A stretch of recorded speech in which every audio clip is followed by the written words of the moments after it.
Well, oh yes. Will the snows never cease? Definitely winter, isn't it, eh? Definitely winter. Anyway, today I thought we'd do a little bit of a trawl because I was watching GB News. Somebody has to, so you don't. Earlier, and the delightful, delicious, and lovely Emma Webb was on with one of those aren't triggered people crap stories. It's usually about young people, snowflakes, eh? Just snowflakes. They get so upset, don't they? They get so upset and get upset about anything important. And I thought, well, okay then, if we're gonna sort of like sneer at people for being triggered by things that aren't a thing, let's do a bit of a trawl of GB News to make it fair. Past 24 hours, you can check this for yourself, guys. But let's see the things that GB News appears to be very concerned about. I'm stretching triggered perhaps a bit, but let's see the things that they're concerned about, which we might not regard as a major news story. Okay, right, so first up, right, we have a story about the British monarchy, okay? And it's a story that apparently the BBC have, they've made a programme, and the huge issue, right, is the person presenting it isn't a monarchist. I know, fall off your chair, eh? Imagine that. Somebody presenting a programme about the royals, and there's a chance, just a chance, that they might not think that the sun shines out of every single member of the royal family. Shock horror. Yeah.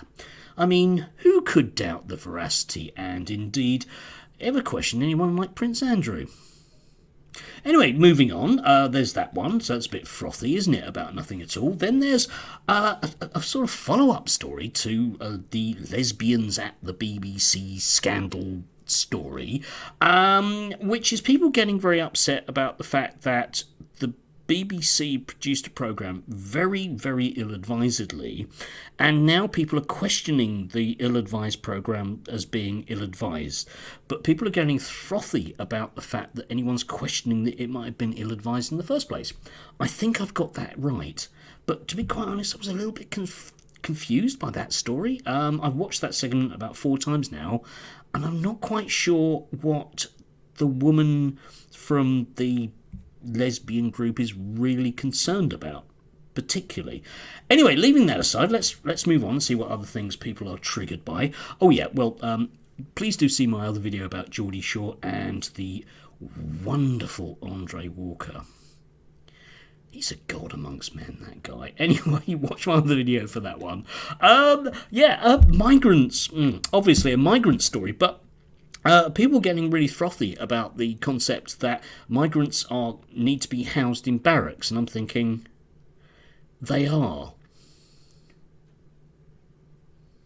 Anyway, moving on from that, yeah, remember the migrants in barracks story from last year, because it was really unsanitary and they couldn't be there because it was basically killing them? Do you remember that? Yeah, anyway. Brilliant story, inevitable. People get really cross about this, of course they do.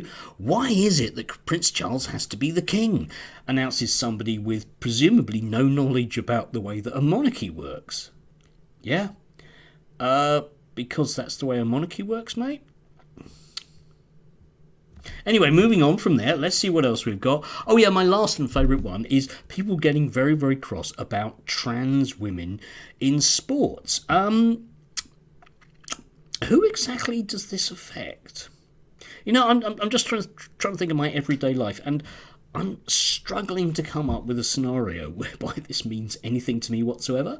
And I'm willing to bet that 99.98%, it's an approximation, guys, of people that are concerned about this, that's the same situation. There's a lot of kind of triggered snowflakes out there about the idea that a trans woman might compete in female shot putting, and even though they don't like sports or shot putting or whatever, they apparently are quite cross about it.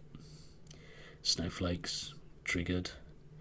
Yeah, and just to sort of shout back to the Peter Walker case, Andre Walker case, I keep wanting to call Andre Walker something else. Anyway, Emily on the show, who was sort of suggesting that people need to be more resilient on GB News. Yeah. Anyway, oh no, sorry, I tell a lie. There is a final one. Yes. Why is it that people keep on harking back about the past, eh? Why do they keep on harking back at the past, says Andrew Doyle. And I was thinking to myself, what you mean like statues? Do you? The past, like slavery. Yeah, which apparently now is really important. We do hark back about it, but not actually looking at it in a questioning way, but just harking back about it. Yeah. Twitter archaeology is absolutely dreadful and wrong, but at the same time, we mustn't question the past about statues, as far as I can make it out. Anyway, let me know what you think there, guys. That was quite an interesting exercise. It's the sort of thing I set my students to do in sociology. It's like, have a look. Have a look at this stuff and just see where the priorities are, yeah? But remember, don't be triggered.